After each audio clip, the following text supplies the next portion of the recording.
Morning everyone, my name is Chitra Goswami and this video is for the summary of lesson number 59, and the name of the lesson is how many, singular and plural. You are going to start the lesson by asking a few questions from the students.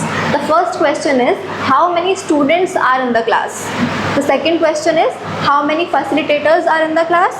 And the third question is why do we use an S with students and there is no S at the end of one facilitator.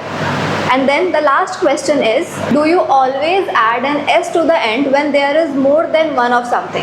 And you will explain that when you have more than one of something in English, we usually add an S to the end of the word. However, not all the words follow this rule. Then on the board, you will write regular and irregular. Under the regular list, you can write gate and gates, cat and cats. And under the irregular list, you can write child and children. Now for the advanced level, you can let the students add words to the list. You can read the words given in the FRB to the students and ask the students if they know how to make these words plural. If the students are showing a good knowledge of plurals, they don't need to watch the AV. However, if the students are struggling, you can instruct them to watch the AV of the lesson. After the students are done watching the AV, you are going to ask questions from the students. The first question is, what rules did the video mention about making plural words? And the second question is, did you hear any new plural words? Now the next step is a very fun activity and the name of the activity is memory game. In this activity, the students are going to sit in pairs and they are going to open the slideshow of the lesson number 59. They are going to look at the picture given in the slideshow for at least 15 seconds and they are going to move to the next slide after that. Then they should try to answer the question aloud with their partner. You as a facilitator will emphasize on the point that making the sentences with correct plural forms is more important than remembering the picture correctly. In the next step, you are going to instruct the students to open their SAV part A and you are going to ask the students to complete the part A of the SAV and they are going to discuss the questions in the SAV with their partner.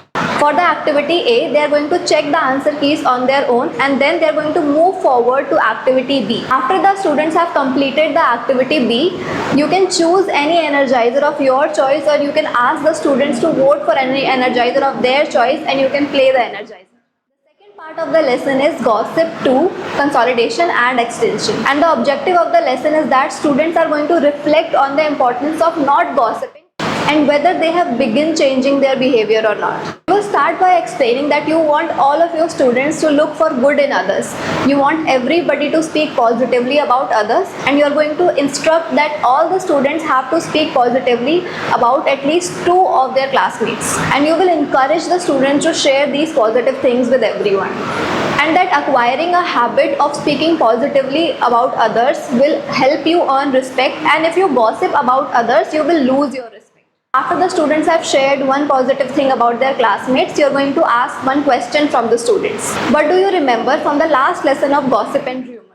After that, they are going to read the poem given in part B of the SAB and they can underline the text that seems meaningful to them. Once everybody has read, you can ask the students to tell what text they have underlined and what is the reasoning behind that. Next, you will share your own personal experience of overcoming this habit of gossiping and how it has impacted your life positively. After sharing your experience, you are going to ask some questions from the students. Changed your habit of gossiping at all so far? And the second question is, what challenges have you faced? You will ask the students to reflect on these questions and firstly they can confer with their partners and later they can share with the class. They can also try to help any student who is facing a challenge in gossiping. Part of the lesson is a success story 3, Mansukh Bhai Prajapati. The objective of the lesson is that the students are going to see and discuss how a man from rural India has found inspiration from his family business and has started a successful business that helps people.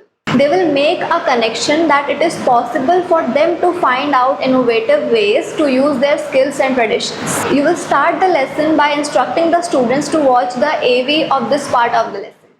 The students are done watching the AV, you are going to conduct a TPS activity and the questions for the TPS are: Mansukh Bhai Prajapati was born in Gujarat in a family of clay potters.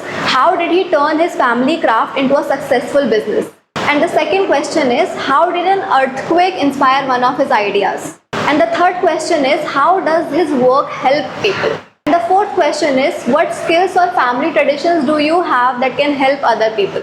Next, you will conduct the wrap-up session as given in the FRP. You are going to initiate a discussion in which students are going to share their favorite phrases or words from Duolingo. Later, you are going to acknowledge the students for what they have done well in the session, and you are going to conduct the pledge. Thank you so much.